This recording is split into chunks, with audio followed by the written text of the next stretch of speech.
की जय। जय जय श्री राधे राधे। जय जय श्री राधे राधे। आधे घंटे में इतनी सुंदर कथा बनी। परिवार, चाची, ताई, मामा और क्या कहते हैं, सारे घर परिवार के 150 लोग बैठे थे। तो भागवत कथा तो ये बताती है कि आनंद बड़े परिवार में ही है और सब अपने भाग्य का खाते।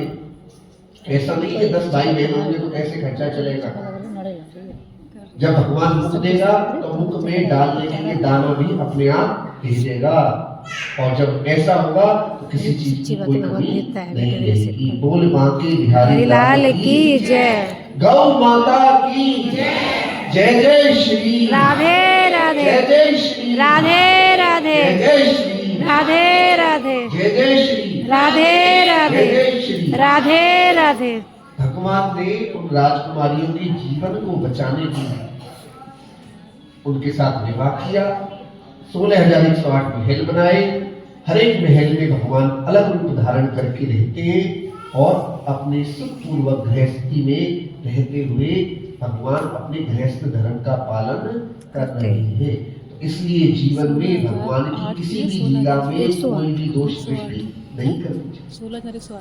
जो लोग कहते हैं कि भगवान ने रास क्यों रचाया, भैया भगवान तो परमात्मा है, क्या अपने भक्तों को दर्शन देना, उनके साथ नाचना गलत बात है? अपने भक्तों को दर्शन देना और उनके साथ नृत्य करना, इसमें कोई दोष है क्या? नहीं कोई दोष नहीं। हमने तो गुजरात में खूब देखा है, गरबा होता है, वहां पे खूब नाचते, रात रात भर नाचते, कोई किसी को नहीं जानता, लेकिन वो डंडे से ऐसे होते, बजाते क्यों और खूब आनंद आता है, तो खूब नाचते। अब एक परिवार के इतने लोग कहां से आएंगे कि 150 आदमी और सब एक दूसरे को जाने, अनजान लोग भी खूब नाचते हैं आपस में।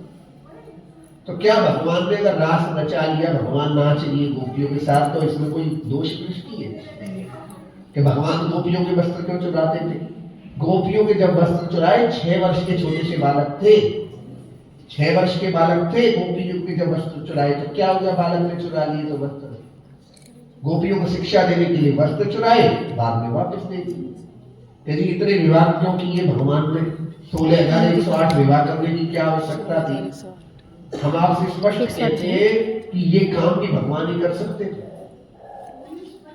आप अपने दिल पर हाथ रख के देखो कि कोई ऐसे घर की बेटी हो जिसका पता लग जाए कि कभी इसका अपहरण हुआ था 10-5 साल पहले और ये दुष्ट लोगों के घर पे रही थी 10 दिन, तो कोई भी ऐसा तैयार नहीं होगा जो उसके साथ घर को बसा ले। लेकिन भगवान कृष्ण ने जब देखा कि 16,100 कन्याओं का जीवन उस दुष्ट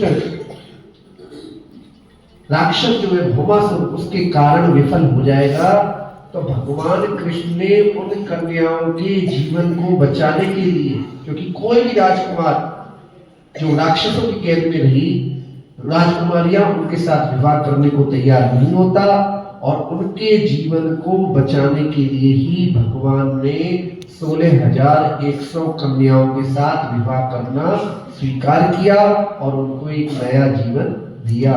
तो ये भगवान ही कर सकते हैं। बोल मां के बिहारी लाल की जय। गौ माता की जय। जय जय श्री राधे राधे। जय जय श्री राधे राधे। जय जय श्री राधे राधे। जय जय श्री राधे राधे। जय जय श्री राधे राधे। जय जय श्री राधे राधे। तुलसी बाबा ने क्या कहा?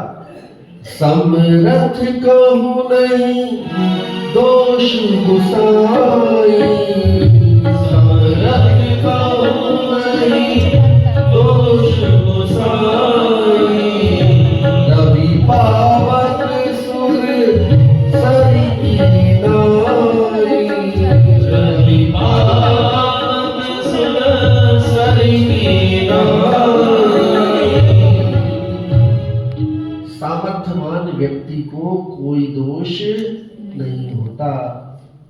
सामर्थ्यवान व्यक्ति है भगवान कृष्ण, कि उन्होंने जीवन में जो भी किया है बिल्कुल खुलकर किया है। भगवान राम ने कभी नहीं कहा कि मैं भगवान हूं। आपका परिचय, मैं दशरथ पुत्र राम, लेकिन भगवान कृष्ण ने कभी भी छिपाया नहीं कि मैं भगवान हूं। आप कौन? भगवान मेरी ही पूजा कर, मुझ में ही मन को लगा, मेरा ही भक्त बन, मेरी ही चरणों की भक्ति कर, निश्चय ही तेरा कल्याण होगा, इसमें कोई भी संदेह नहीं है।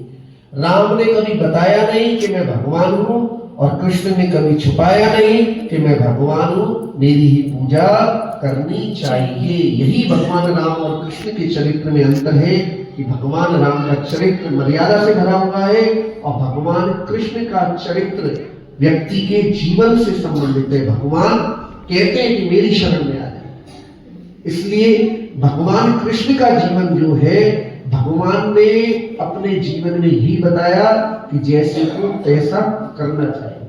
जब कर्ण ने कहा ना कि ये कौन सा धर्म है, मेरा जो रथ है इसका पहिया कीचड़ में धंसा हुआ है और आप मुझ पर अर्जुन से बाण चलवा रहे हैं, तब भगवान कृष्ण ने क्या कहा कि कर्ण आज तुम्हें धर्म की याद आ रही है। और जब 7 महारथियों ने मिलकर निहत्ते अभिमन्यु को मारा था, तब धर्म की याद नहीं आई। आज जब खुद फंसे हो धर्म की दुहाई दे रहे हो, और अर्जुन से कह भी दिया कि इसके मस्तक को उतार दो, नहीं तो ये फिर बाद में किसी भी प्रकार से जीता नहीं जा सकेगा। तब भगवान के कहने पर अर्जुन ने कर्ण का वध किया। तो भगवान ने जीवन में ये बताया है कि जीवन में धर्म की रक्षा के लिए अगर छल भी करना पड़े तो धर्म की रक्षा के लिए छल भी करना चाहिए, क्योंकि धर्म वह है जो धारण किया जाए, और जब धर्म बचेगा तभी जीवन में समाज के लोगों में धर्म की रक्षा होगी। तो इसलिए कृष्ण की हो सकती। भगवान शंकर के चरित्र में विशेषता है कि जो भी भगवान शिव की भक्ति करता है, भगवान शंकर उसकी हर पल रक्षा करते हैं। बोल शंकर भोलेनाथ की जय। हर हर महादेव, हर हर महादेव, हर हर महादेव, हर हर महादेव, हर हर महादेव। इधर से भगवान शंकर आए युद्ध करने के लिए बाणासुर की तरफ से। कन्हैया कहने लगे भगवान शंकर हट जाइए आप, ये हमारा शत्रु है, इसने हमारे प्रपोत अनिरुद्ध को बंदी बना रखा है और इसलिए आप हट जाइए यहाँ से। जब ऐसी बात कही तो भोलेनाथ कहने लगे प्रभु, तो अपने भक्त की रक्षा से मैं भी पीछे नहीं हट सकता। कन्हैया कहने लगे तो अब कर लो दो हाथ, आ जाओ मैदान में। और भगवान शंकर और कृष्ण के बीच में भयंकर युद्ध होने लगा। दिव्यास्त्रों का प्रयोग कर दिया, दिव्यास्त्रों का प्रयोग हुआ और पूर्वज उतर कर आए, महाराज अभी प्रलय का समय नहीं है, आप तो लड़कर प्रलय कर दोगे। तब भगवान कृष्ण ने ऐसा अस्त्र फेंका कि भगवान शंकर को जमाई आने लगी। भगवान शंकर युद्ध करते करते हुए पीछे हट गए और बाणासुर के हाथों को भगवान कृष्ण ने काटना प्रारंभ कर दिया। जब केवल 4 हाथ रह गए तो भोले बाबा ने प्रार्थना की प्रभु इसका वध मत करना। और भोलेनाथ की ये बात सुनकर भगवान कृष्ण बोले भोले बाबा कि आप क्या कह रहे हैं, ये आपका भक्त है तो हमारा भी तो भक्त है, मैं ये बात कैसे भूल सकता हूँ कि इसने मेरे भक्त प्रहलाद के वंश में जन्म लिया है, इसलिए आपका भक्त है तो मेरा भी भक्त है। और मैंने तो इसको अपना चतुर्भुज रूपी दे दिया, 4 हाथ छोड़ दिए इसके। और बाणासुर ने भगवान शंकर के कहने पर अनिरुद्ध और उषा का विवाह करवाया। इस प्रकार से भगवान शंकर और कृष्ण का युद्ध हुआ, भयंकर युद्ध हुआ, और इस प्रकार उषा और अनिरुद्ध का विवाह संपन्न हुआ। लेकिन पहले जन्म की जो विवाह की पहले जो जमाना था, पहले समय था, उसमें विवाह की परंपराएं बहुत तरीके से थी। अब इसमें यहां श्रीमद् भागवत में यहां तक भगवान कृष्ण की जो भागवत है इसमें यहां तक लिखा हुआ है कि भगवान कृष्ण चाहते थे कि जो सुभद्रा है उनकी बहन है उसका विवाह किसके साथ हो, अर्जुन के साथ। और बलराम जी ने संकल्प ले लिया कि सुभद्रा का विवाह होगा तो दुर्योधन के साथ होगा।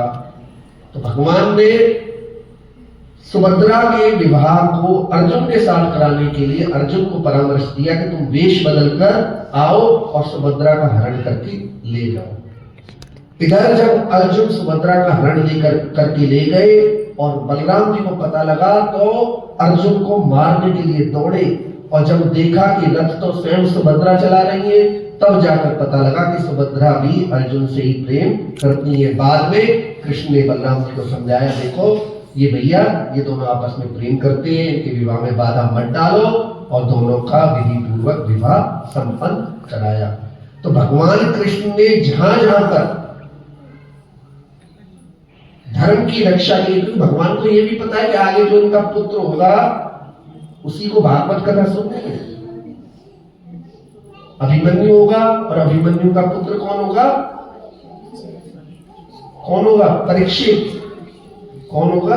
परीक्षित। बोल बांके बिहारी लाल की जय, गौ माता की जय, जय जय श्री राधे राधे, जय जय श्री राधे राधे, जय जय श्री राधे राधे, जय जय श्री राधे राधे।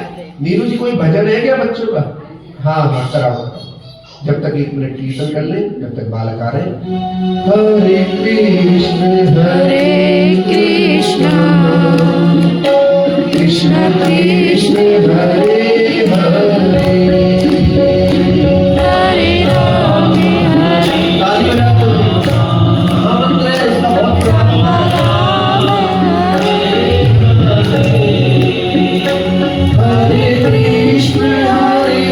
कृष्ण कृष्ण हरे हरे, हरे राम हरे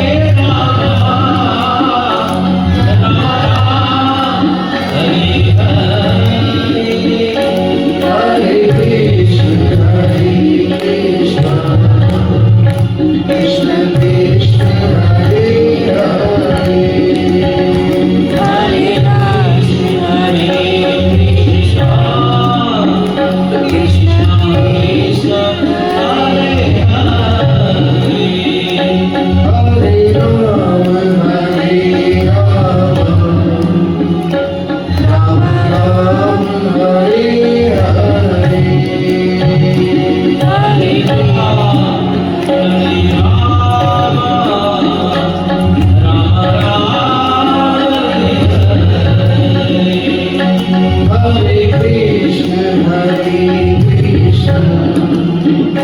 कृष्ण कृष्ण हरे हरे राम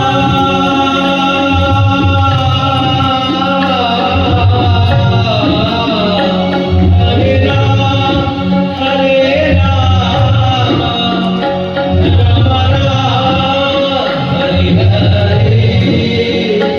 हरे हरे कृष्ण कृष्ण कृष्ण हरे हरे, हरे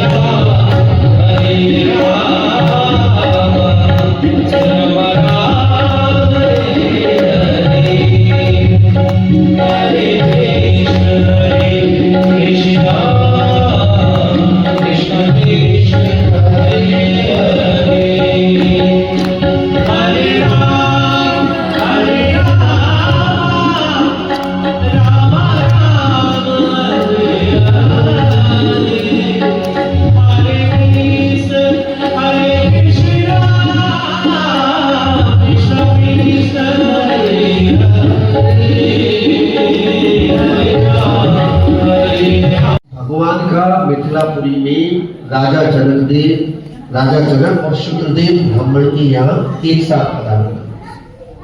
एक दिन कन्हैया बैठे हुए थे कि राजा जनक ने अपने यहाँ आने का, मिथिलापुरी में आने का निमंत्रण दिया। अब आप समझ रहे होंगे कि राजा जनक राम जी के समय में भी थे और कन्हैया के समय में, तो ये कैसे हो गया? देखिए, जनक एक पदवी है।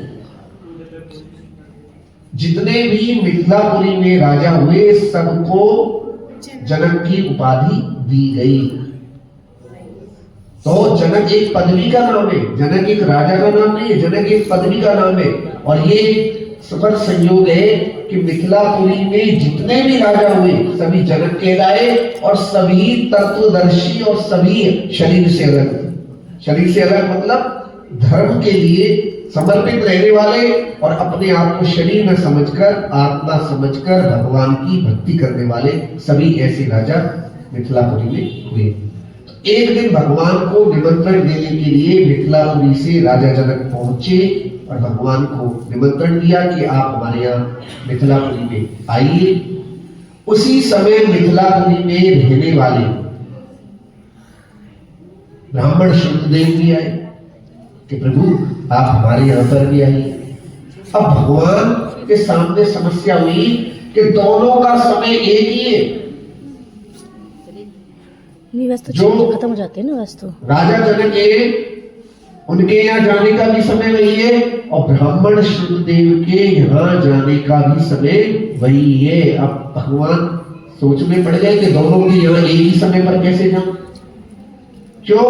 अगर जनक के यहाँ चला गया पहले तो शुद्धदेव जी सोचेंगे कि मैं निर्धन था, ब्राह्मण था, इसलिए मेरे यहाँ नहीं आए प्रभु, राजाओं के यहाँ जाते हैं।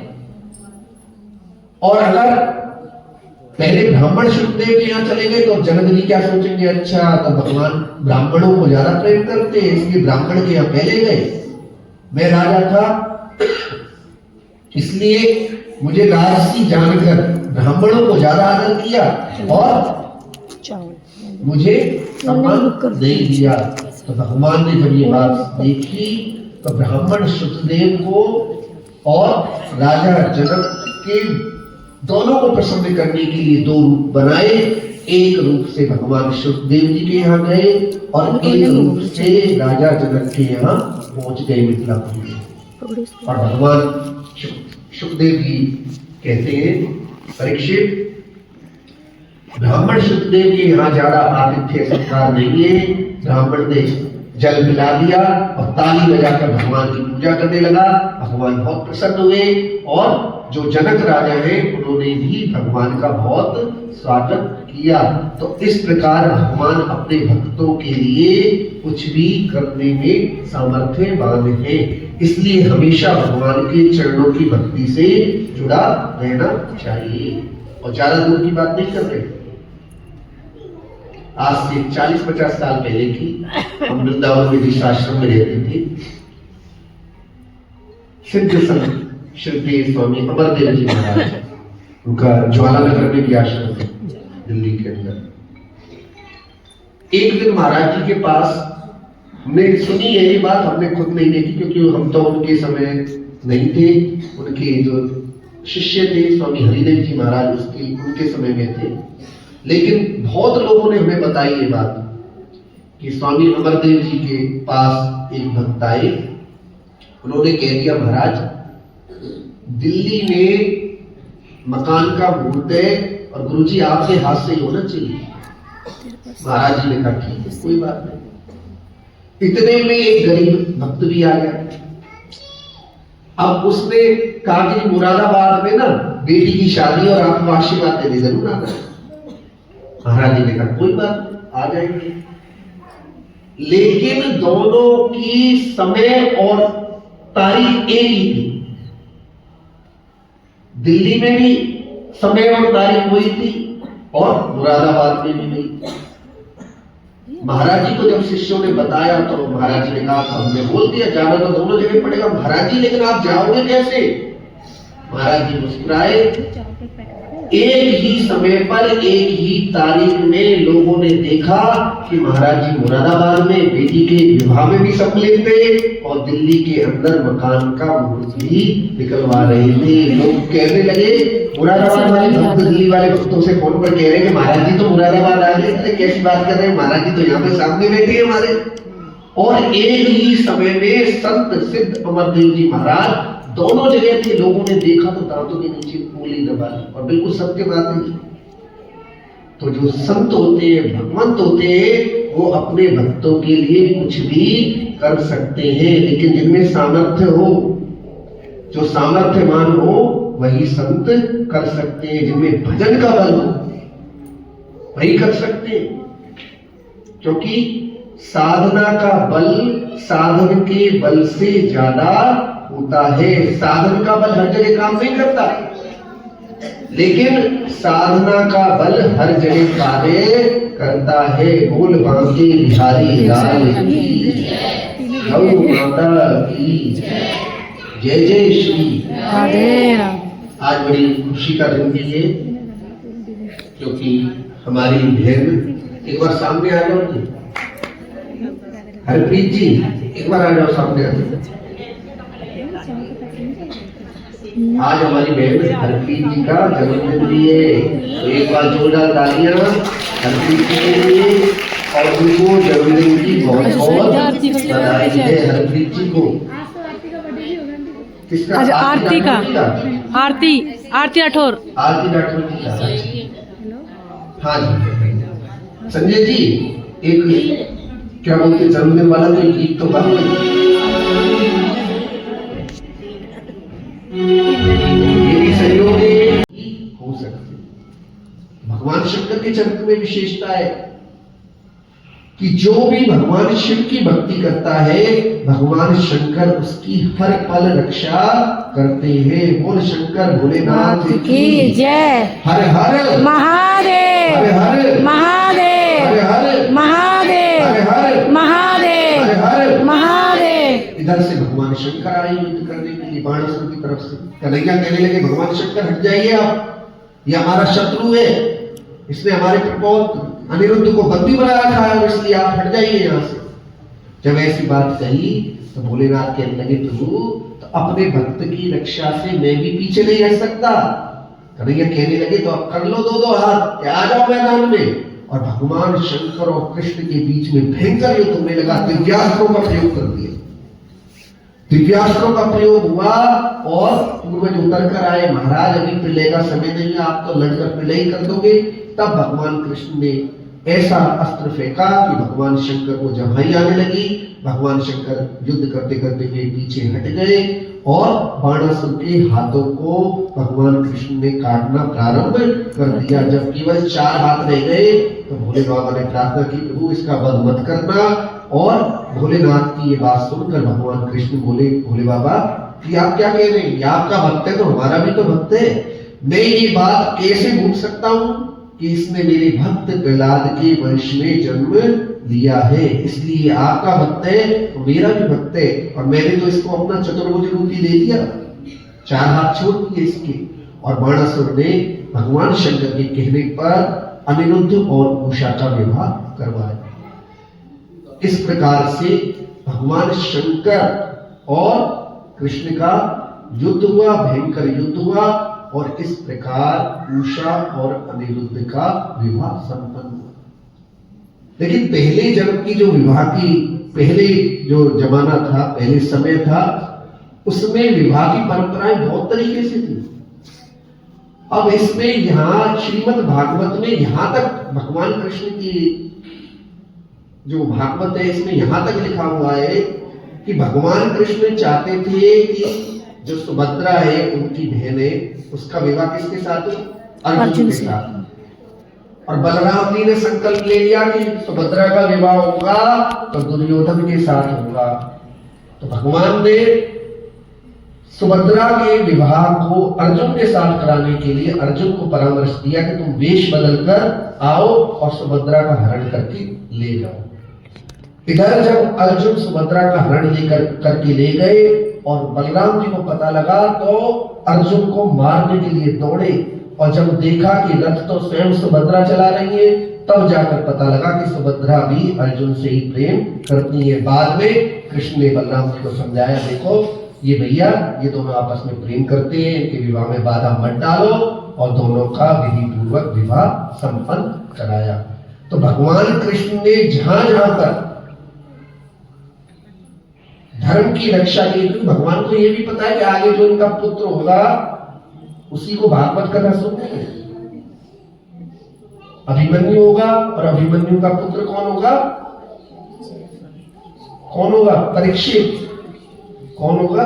परीक्षित। बोल बांके बिहारी लाल की जय। गौ माता की जय। जय जय श्री राधे राधे। जय जय श्री राधे राधे। जय जय श्री राधे राधे। जय जय श्री राधे राधे। नीरू जी कोई भजन है क्या बच्चों का? हाँ कराओ। जब तक 1 मिनट कीर्तन कर ले, जब तक बालक आ रहे। हरे कृष्ण कृष्ण कृष्ण हरे हरे हरे राम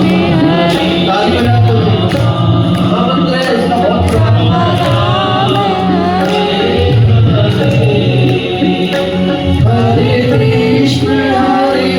कृष्ण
आधे घंटे में इतनी सुंदर कथा बनी। परिवार, चाची, ताई, मामा और क्या कहते हैं, सारे घर परिवार के 150 लोग बैठे थे।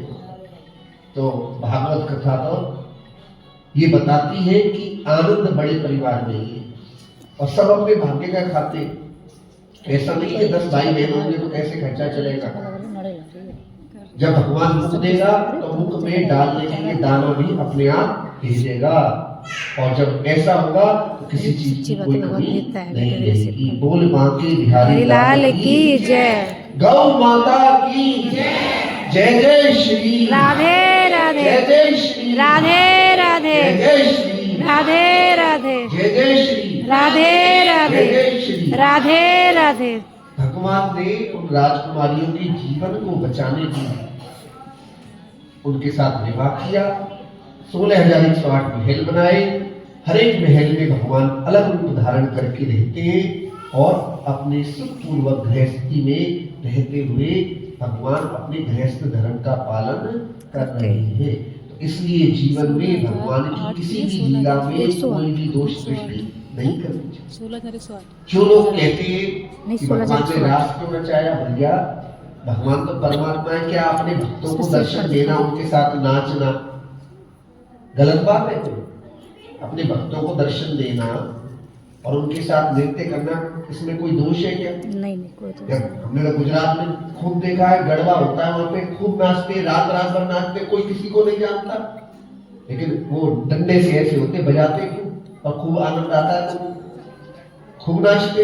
अब एक परिवार के इतने लोग कहां से आएंगे कि 150 आदमी और सब एक दूसरे को जाने, अनजान लोग भी खूब नाचते हैं आपस में। तो क्या भगवान ने अगर रास रचा लिया, भगवान नाच लिए गोपियों के साथ, तो इसमें कोई दोष दृष्टि है कि भगवान गोपियों के वस्त्र क्यों चुराते थे? गोपियों के जब वस्त्र चुराए, 6 वर्ष के छोटे से बालक थे, 6 वर्ष के बालक थे, गोपियों के जब वस्त्र चुराए तो क्या हुआ? बालक ने चुरा लिए तो वस्त्र, गोपियों को शिक्षा देने के लिए वस्त्र चुराए, बाद में वापस दे दिए। यदि इतने विवाह क्यों किए भगवान ने? 16,108 विवाह करने की क्या आवश्यकता थी? हम आपसे स्पष्ट कहते हैं कि ये काम भी भगवान ही कर सकते थे। आप अपने दिल पर हाथ रख के देखो कि कोई ऐसे घर की बेटी हो जिसका पता लग जाए कि कभी इसका अपहरण हुआ था 10-5 साल पहले और ये दुष्ट लोगों के घर पे रही थी 10 दिन, तो कोई भी ऐसा तैयार नहीं होगा जो उसके साथ घर को बसा ले। लेकिन भगवान कृष्ण ने जब देखा कि 16,100 कन्याओं का जीवन उस दुष्ट राक्षस जो है भौमासुर, उसके कारण विफल हो जाएगा, तो भगवान कृष्ण ने उन कन्याओं के जीवन को बचाने के लिए, क्योंकि कोई भी राजकुमार जो राक्षसों की कैद में रही, राजकुमारियां उनके साथ विवाह करने को तैयार नहीं होता, और उनके जीवन को बचाने के लिए ही भगवान ने 16,100 कन्याओं के साथ विवाह करना स्वीकार किया और उनको एक नया जीवन दिया। तो ये भगवान ही कर सकते हैं। बोल बांके बिहारी लाल की जय। गौ माता की जय। जय जय श्री राधे राधे। जय जय श्री राधे राधे। जय जय श्री राधे राधे। जय श्री राधे राधे। जय श्री राधे राधे। जय श्री राधे राधे। तुलसी बाबा ने क्या कहा? समरथ कहूँ नहीं दोष गुसाई, समरथ कहूँ नहीं दोष गुसाई, रवि पावन सुर सरि की नाई, रवि पावन सुर सरि की नाई। सामर्थ्यवान व्यक्ति को कोई दोष नहीं होता। सामर्थ्यवान व्यक्ति है भगवान कृष्ण, कि उन्होंने जीवन में जो भी किया है बिल्कुल खुलकर किया है। भगवान राम ने कभी नहीं कहा कि मैं भगवान हूं। आपका परिचय, मैं दशरथ पुत्र राम। लेकिन भगवान कृष्ण ने कभी भी छिपाया नहीं कि मैं भगवान हूं। आप कौन? भगवान। मेरी पूजा कर, मुझ में ही मन को लगा मेरा ही भक्त बन, मेरी ही चरणों की भक्ति कर, निश्चय ही तेरा कल्याण होगा, इसमें कोई भी संदेह नहीं है। राम ने कभी बताया नहीं कि मैं भगवान हूं, और कृष्ण ने कभी छुपाया नहीं कि मैं भगवान हूं, मेरी ही पूजा करनी चाहिए। यही भगवान राम और कृष्ण के चरित्र में अंतर है कि भगवान राम का चरित्र मर्यादा से भरा हुआ है और भगवान कृष्ण का चरित्र व्यक्ति के जीवन से संबंधित है। भगवान कहते हैं कि मेरी शरण में आ जाए। इसलिए भगवान कृष्ण का जीवन जो है, भगवान ने अपने जीवन में ही बताया कि जैसे को तैसा करना चाहिए। जब कर्ण ने कहा ना कि ये कौन सा धर्म है, मेरा जो रथ है इसका पहिया कीचड़ में धंसा हुआ है और आप मुझ पर अर्जुन से बाण चलवा रहे हैं, तब भगवान कृष्ण ने क्या कहा कि कर्ण, आज तुझे धर्म की याद आ रही है? और जब 7 महारथियों ने मिलकर निहत्ते अभिमन्यु को मारा था, तब धर्म की याद नहीं आई? आज जब खुद फंसे हो तो धर्म की दुहाई दे रहे हो। और अर्जुन से कह भी दिया कि इसके मस्तक को उतार दो, नहीं तो ये फिर बाद में किसी भी प्रकार से जीता नहीं जा सकेगा। तब भगवान के कहने पर अर्जुन ने कर्ण का वध किया। तो भगवान ने जीवन में ये बताया है कि जीवन में धर्म की रक्षा के लिए अगर छल भी करना पड़े तो धर्म की रक्षा के लिए छल भी करना चाहिए, क्योंकि धर्म वह है जो धारण किया जाए, और जब धर्म बचेगा तभी जीवन में समाज के लोगों में धर्म की रक्षा होगी। तो इसलिए कृष्ण का परिवार का खुद का ना हो जाए तब तक आनंद नहीं आता। मतलब वृंदावन में कथा सुनने राम कुमार गुप्ता जी, क्यों जी नहीं होते थे 10-10 भाई बहन? हम अगर गलत कह रहे हैं तो हमें बता देना। होते थे नहीं जी? हाँ, मेरी मामी के 10-10 भाई बहन, 11-11, 7-7 बहनें और 4-4 भाई नहीं होते थे। 5 भाई और 6 बहनें। हमारी मुक्ता जी के भी शायद 8 बहनें।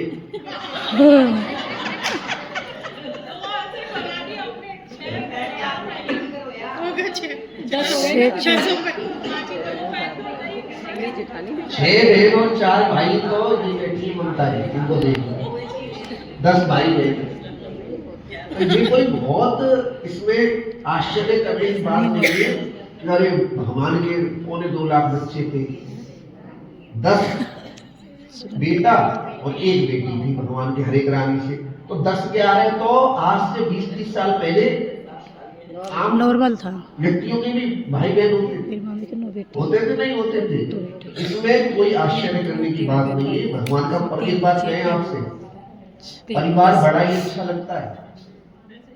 जब तक 5-7 भाई बहन ना हो तो क्या जीने का मजा है? जब तक 5-7 घर परिवार में सदस्य ना हो, 8-10 लोगों का परिवार ना हो, तो कुछ आनंद ही नहीं आता जीने की हो सकती। भगवान शंकर के चरित्र में विशेषता है कि जो भी भगवान शिव की भक्ति करता है, भगवान शंकर उसकी हर पल रक्षा करते हैं। बोल शंकर भोलेनाथ की जय। हर हर महादेव, हर हर महादेव, हर हर महादेव, हर हर महादेव, हर हर महादेव। इधर से भगवान शंकर आए युद्ध करने के लिए बाणासुर की तरफ से। कन्हैया कहने लगे, भगवान शंकर हट जाइए आप, ये हमारा शत्रु है, इसने हमारे प्रपोत अनिरुद्ध को बंदी बना रखा है और इसलिए आप हट जाइए यहाँ से। जब ऐसी बात कही तो भोलेनाथ कहने लगे, प्रभु तो अपने भक्त की रक्षा से मैं भी पीछे नहीं हट सकता। कन्हैया कहने लगे, तो अब कर लो 2-2 हाथ, आ जाओ मैदान में। और भगवान शंकर और कृष्ण के बीच में भयंकर युद्ध होने लगा। दिव्यास्त्रों का प्रयोग कर दिया, दिव्यास्त्रों का प्रयोग हुआ और पूर्वज उतर कर आए, महाराज अभी प्रलय का समय नहीं है, आप तो लड़कर प्रलय कर दोगे। तब भगवान कृष्ण ने ऐसा अस्त्र फेंका कि भगवान शंकर को जमाई आने लगी। भगवान शंकर युद्ध करते करते हुए पीछे हट गए और बाणासुर के हाथों को भगवान कृष्ण ने काटना प्रारंभ कर दिया। जब केवल 4 हाथ रह गए तो भोले बाबा ने प्रार्थना की, प्रभु इसका वध मत करना। और भोलेनाथ की ये बात सुनकर भगवान कृष्ण बोले, भोले बाबा कि आप क्या कह रहे हैं? ये आपका भक्त है तो हमारा भी तो भक्त है। मैं ये बात कैसे भूल सकता हूँ कि इसने मेरे भक्त प्रहलाद के वंश में जन्म लिया है, इसलिए आपका भक्त है तो मेरा भी भक्त है। और मैंने तो इसको अपना चतुर्भुज रूपी दे दिया, 4 हाथ छोड़ दिए इसके। और बाणासुर ने भगवान शंकर के कहने पर अनिरुद्ध और उषा का विवाह करवाया। इस प्रकार से भगवान शंकर और कृष्ण का युद्ध हुआ, भयंकर युद्ध हुआ, और इस प्रकार उषा और अनिरुद्ध का विवाह संपन्न हुआ। लेकिन पहले जन्म की जो विवाह की पहले जो जमाना था, पहले समय था, उसमें विवाह की परंपराएं बहुत तरीके से थी। अब इसमें यहां श्रीमद् भागवत में यहां तक भगवान कृष्ण की जो भागवत है इसमें यहां तक लिखा हुआ है कि भगवान कृष्ण चाहते थे कि जो सुभद्रा है उनकी बहन है उसका विवाह किसके साथ हो? अर्जुन के साथ। और बलराम जी ने संकल्प ले लिया कि सुभद्रा का विवाह होगा तो दुर्योधन के साथ होगा। तो भगवान ने सुभद्रा के विवाह को अर्जुन के साथ कराने के लिए अर्जुन को परामर्श दिया कि तुम वेश बदलकर आओ और सुभद्रा का हरण करके ले जाओ। इधर जब अर्जुन सुभद्रा का हरण लेकर करके ले गए और बलराम जी को पता लगा तो अर्जुन को मारने के लिए दौड़े, और जब देखा कि रथ तो स्वयं सुभद्रा चला रही है तब जाकर पता लगा कि सुभद्रा भी अर्जुन से ही प्रेम करती है। बाद में कृष्ण ने बलराम जी को समझाया, देखो ये भैया ये दोनों आपस में प्रेम करते हैं, इनके विवाह में बाधा मत डालो, और दोनों का विधि पूर्वक विवाह संपन्न कराया। तो भगवान कृष्ण ने जहां जहां पर धर्म की रक्षा की, भगवान को यह भी पता है कि आगे जो उनका पुत्र होगा उसी को भागवत कथा सुननी है। अभिमन्यु होगा, और अभिमन्यु का पुत्र कौन होगा? कौन होगा? परीक्षित। कौन होगा?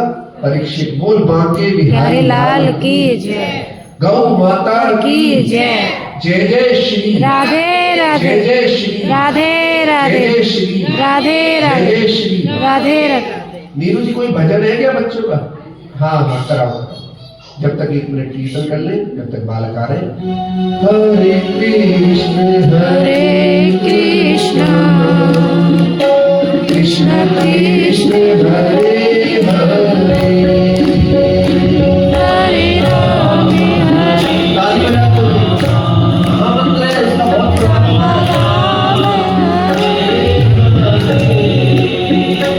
हरे कृष्ण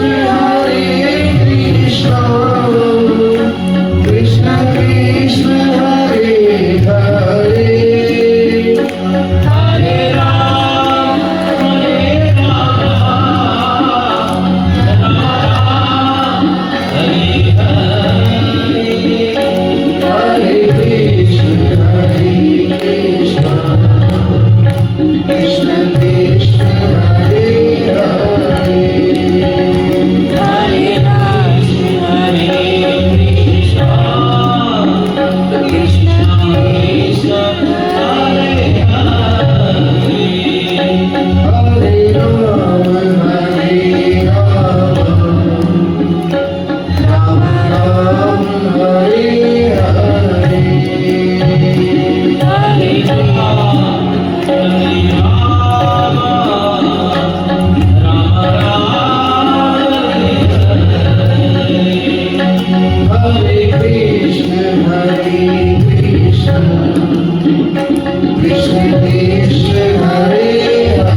मिथिलापुरी में राजा जनक और शुक्रदेव ब्राह्मण के यहाँ एक साथ पधारे।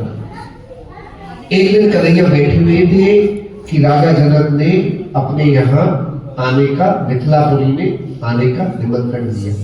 अब आप समझ रहे होंगे कि राजा जनक राम जी के समय में भी थे और कन्हैया के समय में, तो ये कैसे हो गया? देखिए, जनक एक पदवी है।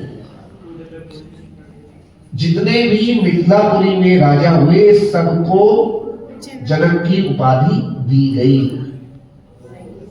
तो जनक एक पदवी का नाम है, जनक एक राजा का नाम नहीं है, जनक एक पदवी का नाम है। और ये सुपर संयोग है कि मिथिलापुरी में जितने भी राजा हुए सभी जनक कहलाए और सभी तत्वदर्शी और सभी शरीर से अलग। शरीर से अलग मतलब धर्म के लिए समर्पित रहने वाले और अपने आप को शरीर में समझकर, आत्मा समझकर भगवान की भक्ति करने वाले सभी ऐसे राजा मिथिलापुरी में हुए। एक दिन भगवान को निमंत्रण देने के लिए मिथिलापुरी से राजा जनक पहुंचे और भगवान को निमंत्रण दिया कि आप हमारे यहाँ मिथिलापुरी में आइए। उसी समय मिथिलापुरी में रहने वाले ब्राह्मण शुक्रदेव भी आए कि प्रभु आप हमारे यहाँ पर भी आइए।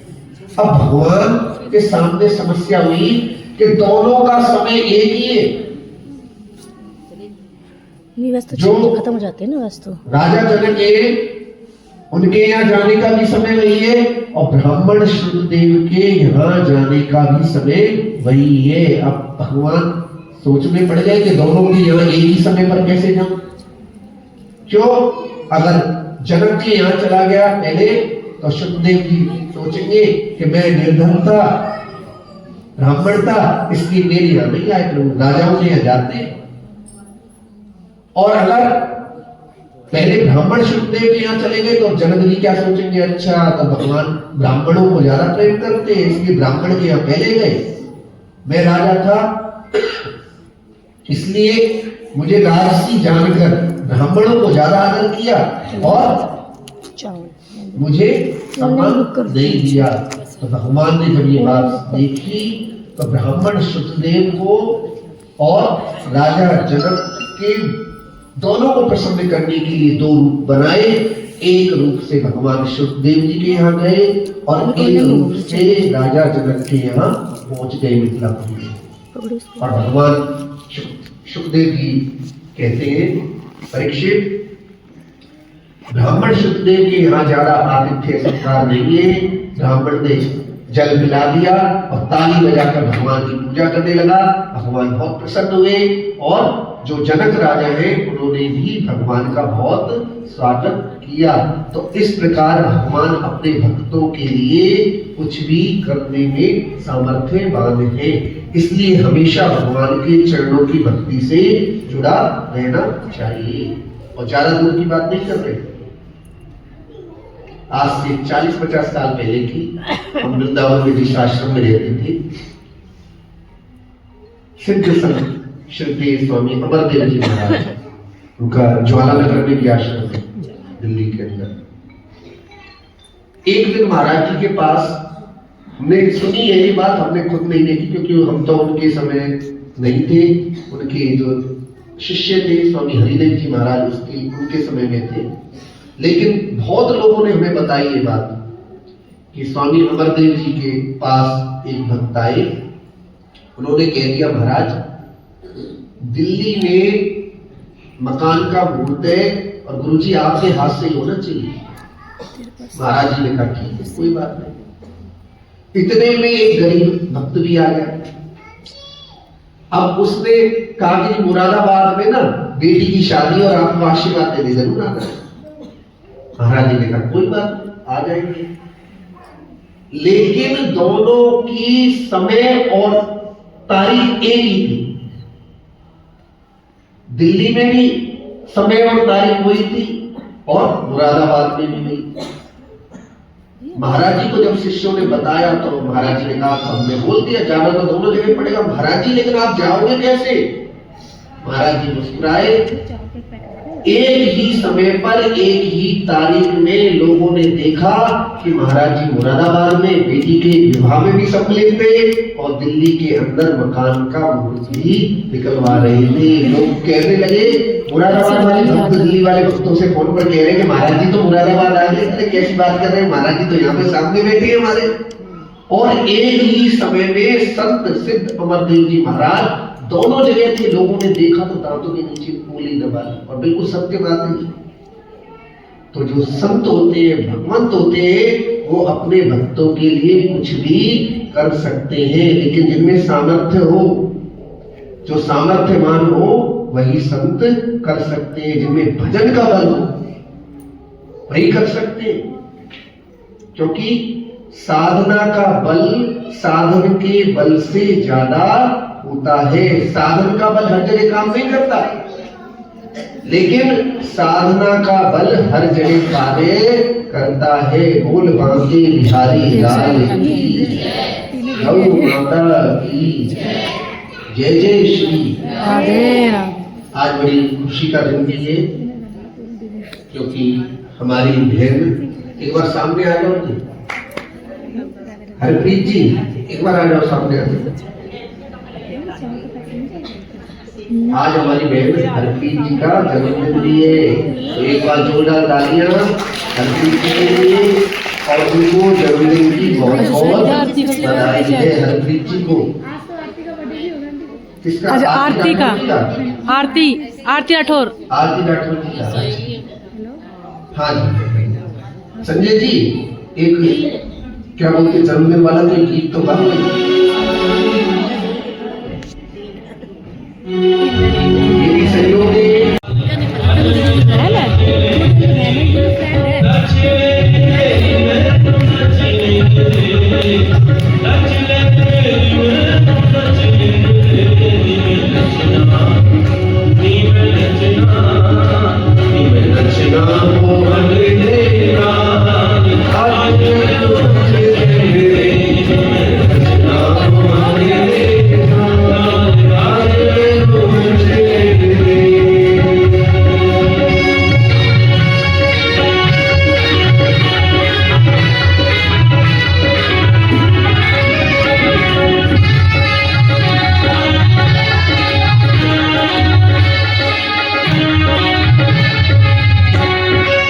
दुनिया तो रचिया तेरा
कृष्ण के बाल सख हैं। गुरु सांदीपनी के आश्रम में गुरुकुल उज्जैन में भगवान कृष्ण के साथ सुदामा जी बचपन में पढ़ते थे। भगवान कृष्ण तो द्वारकाधीश बन गए, लेकिन सुदामा जी के जीवन में धन का बहुत अभाव है।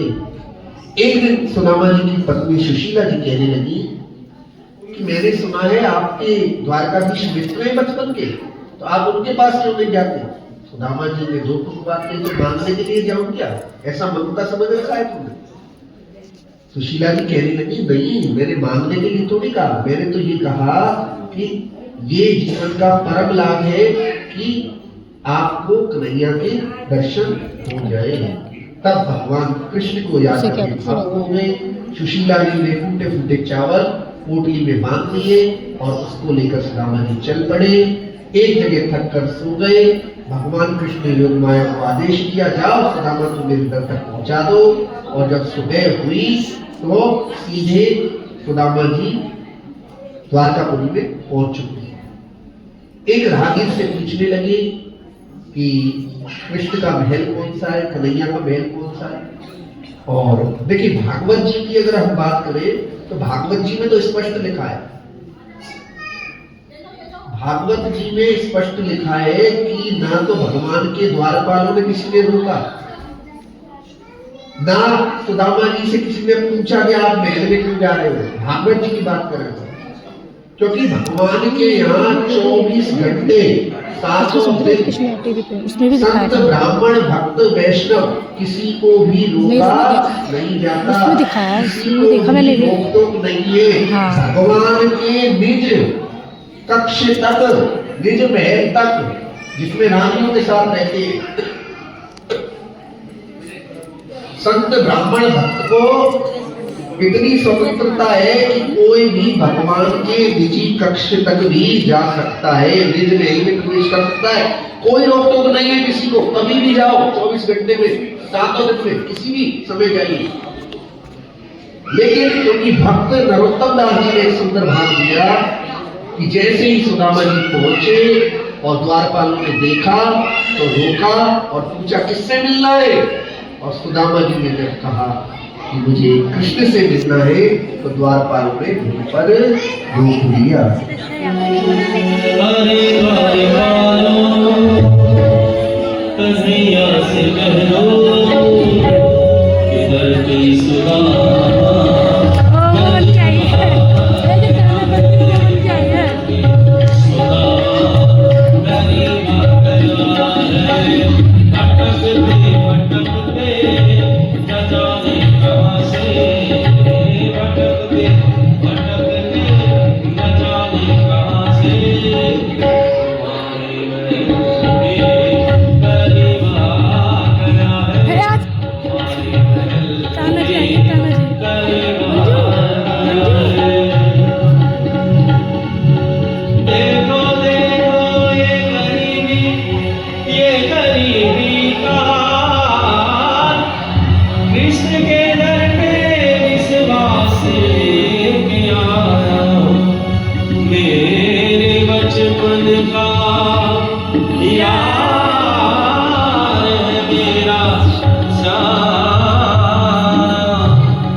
भगवान कृष्ण सुदामा जी से पूछने लगे, उनकी बचपन की बातें याद करने लगे और पूछने लगे, भैया तुमने विवाह किया या नहीं किया? क्योंकि बचपन में तुम बड़े बाबा जैसी बात करते थे, तो हमें तो डर है कि ऐसा ना हो कि विवाह ना किया हो और भगवान की भक्ति के मार्ग पर ही चल रहे। तब सुदामा जी कहने लगे, नहीं भैया मैंने तो विवाह किया और बड़ी सुशील, जो तेरी भाभी है बड़ी सुशील है, नाम भी सुशीला है उसका। और भैया तुमने विवाह किया या नहीं किया? और हमें विवाह में बुलाया भी नहीं कन्हैया। कन्हैया कहने लगे, भैया हमारे विवाह की ना पूछो, अरे बता दो दे कितने विवाह करे।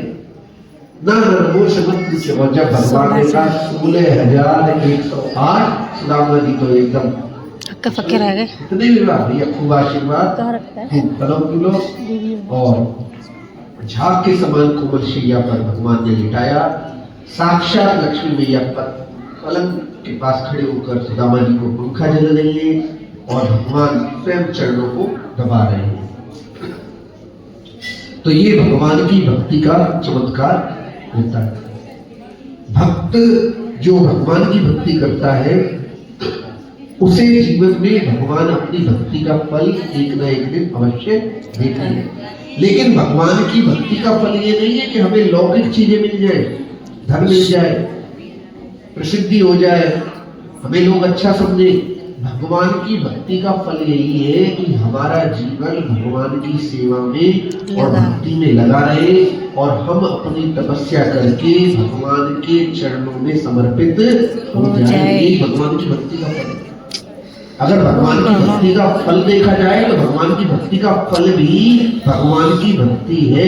बोल मांगे बिहारी लाल की गौ माता की जय, गौ माता की जय, गौ माता की जय, गौ माता की जय, गौ माता की जय।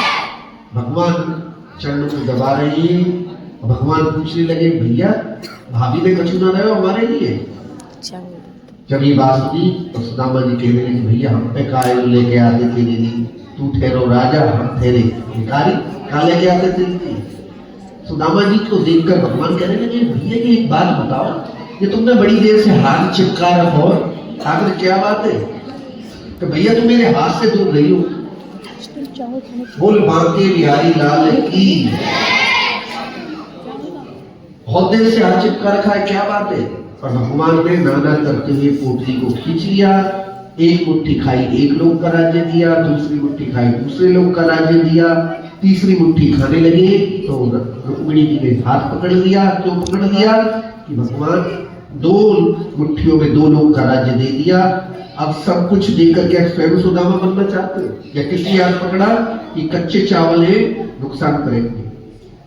या किस लिए हाथ पकड़ा? कि संत का प्रसाद है, अकेले अकेले कैसे खा रहे हो, सबको एक एक दाना तो मिले। 16,108 रानी है। और भगवान ने कहा कि जाओ चावल सब में बांट देना। रात बीती और सुबह होते ही सुदामा जी भगवान से विदा लेकर वापस चल पड़े। ना तो भगवान ने रोका और ना सुदामा जी रुके। भगवान से पूछने लगे सुदामा जी कि क्या तुम्हारा संदेशा तुम्हारी भाभी को दे दूं? तब कन्हैया कहने लगे कि भाभी जी से कहना अगली बार जब तुम आओ तो साथ में आए और बच्चों को भी साथ लेकर आना। सुदामा जी मन में सोचने लगे कि द्वारकाधीश ने कुछ भी नहीं दिया, क्योंकि मैं जानता हूं कि यदि निर्धन को किसी को ज्यादा धन मिल जाए तो फिर उसकी बुद्धि बोर आ जाती है, निर्धन व्यक्ति को अभिमान आ जाता है। इसलिए मेरा भजन ना बिगड़े, इसलिए भगवान ने मुझे ज्यादा धन नहीं दिया। और भगवान आगे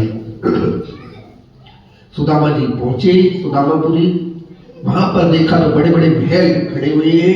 और जब द्वारपाल से पूछा कि भैया सुदामा की टूटी फूटी कुटिया थी वो कहाँ है, तभी सुशी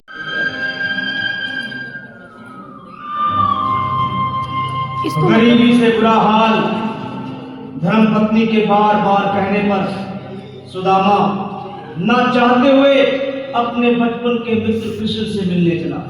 द्वारकाधीश के महलों के अंदर जाने का प्रयास किया तो द्वारपालों ने रोका।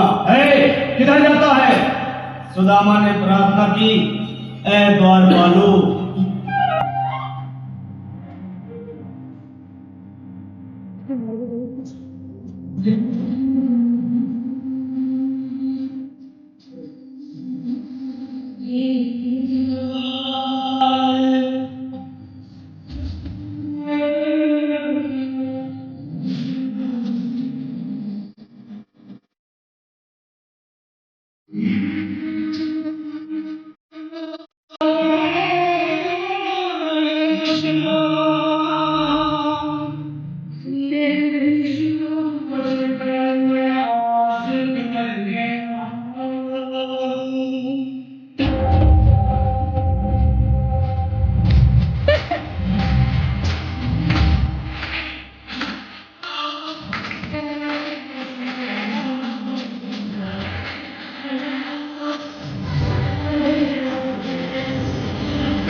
ताली बजाओ, ताली बजाओ।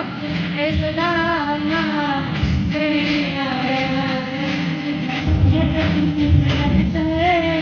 न जाने कहाँ से भटकते भटकते न जाने कहाँ से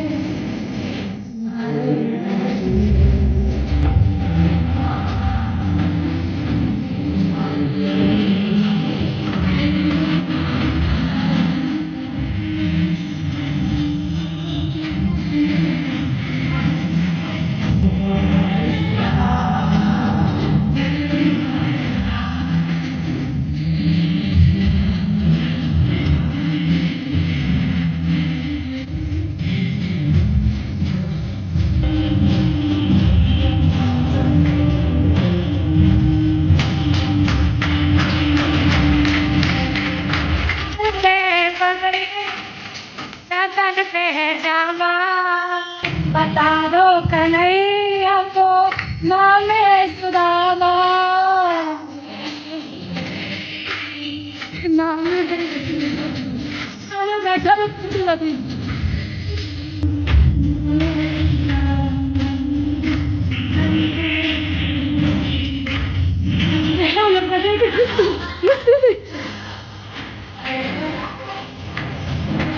एक छोटा गाना और आ गया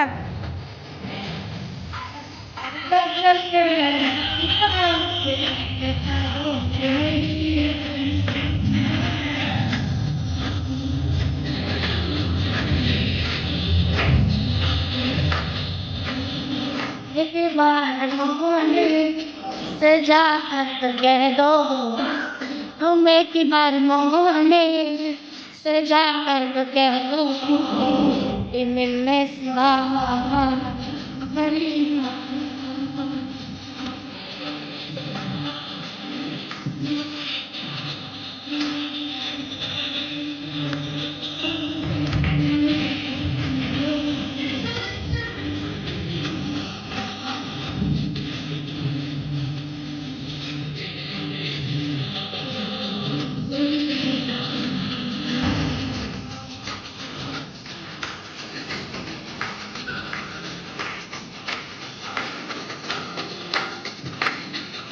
Beca! Oh, Beca! Maju, maju. Gedong, gedong.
चाचा ऐसे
अब आप महाराज हम भी भूल गए द्वारका जाकर पहचानते नहीं अपनी पत्नी को, और जब सामने देखा नजर भर के तब अरे सुशीला इतना बदलाव कैसे? क्यों तो आपके द्वारकाधीश ने कुछ नहीं बताया, सब कुछ उनका दिया ही तो है।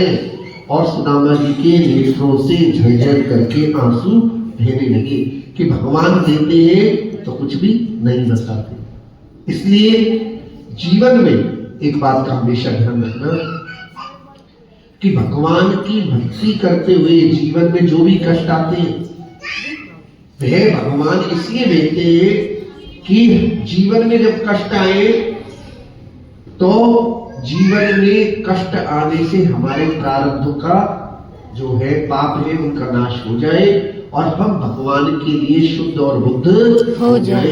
इसलिए भक्ति करने वाले को जीवन में जब भी कष्ट मिले तो भक्ति करने वाले को जीवन में समझना चाहिए कि भगवान विपत्तियां भेजकर मुझे शुद्ध कर रहे हैं। बोल बांके बिहारी लाल की जय, गौ माता की जय, जय जय श्री राधे, जय जय श्री राधे, जय जय श्री राधे, जय जय श्री। राधे। जीवन में किसी भी परिस्थिति में निराश नहीं होना चाहिए, क्योंकि भगवान चाहे तो तकदीर को एक क्षण में बदल सकते हैं। भगवान के लिए कुछ भी कार्य संभव नहीं है। इसलिए सच्चे हृदय से भगवान से प्रार्थना करते रहिए। जीवन में जो भी कार्य बिगड़े हुए हैं भगवान एक न एक दिन जरूर बनाएंगे। अपने भक्त को कभी भी भगवान निराश नहीं देख सकते। बोल बांके बिहारी लाल की जय, गौ माता की जय, जय जय श्री, राधे जय राधे, जय श्री। राधे राधे। भागवत जी का अंतिम श्लोक सभी हमारे साथ बोलेंगे। नाम संकीर्तनम यस्य, नाम संकीर्तन सब नमस्ते, सर्व पाप प्रणाशिनम, सर्वोपात प्रभाषणम, प्रणामो दुख शमनयतम, परमाणुक संपेदम, नमामि हरि परम, नमामि हर परि। नाम संकीर्तनम यस्य सर्व पाप प्रणाशिनम, प्रणामो दुख शमनयतम, नमामि हरि परम। जिसके नाम का कीर्तन संपूर्ण पापों को दूर करने वाला है उन श्री हरि के चरणों में मैं बार बार प्रणाम करता हूँ, बार बार प्रणाम करता हूँ। ये भागवत कथा भगवान की साक्षात कृपा है और भगवान की दया से ये भागवत कथा हुई। इस कथा के आयोजन में हमें इस मैनेजमेंट कमेटी श्री ज्ञान मंदिर LIC कॉलोनी का बहुत बहुत सहयोग मिला है और मैनेजमेंट कमेटी से श्री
लगा रहे हैं परदेसी वाला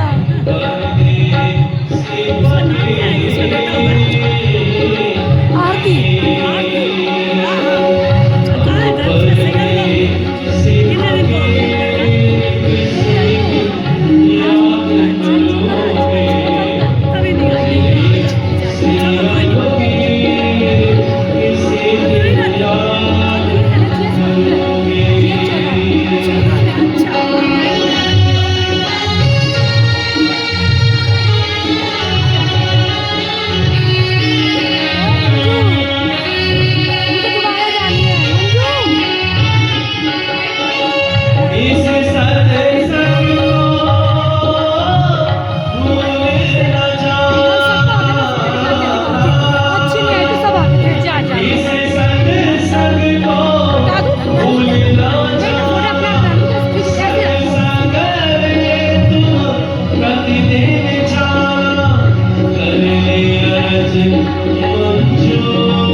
पापियों को पाप से तार दे।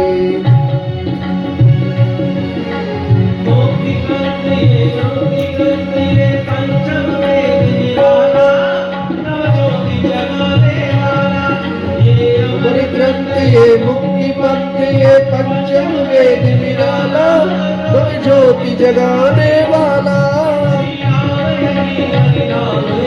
श्री नाम यही हरि नाम यही,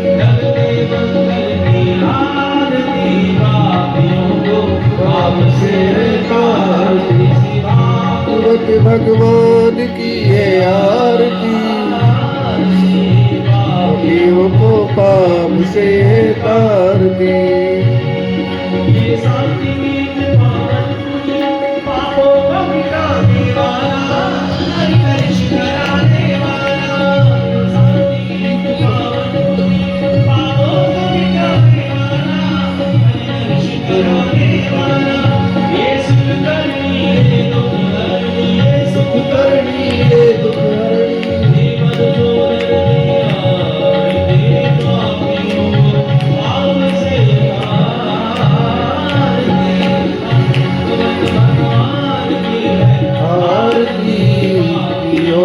पाप से तार दी।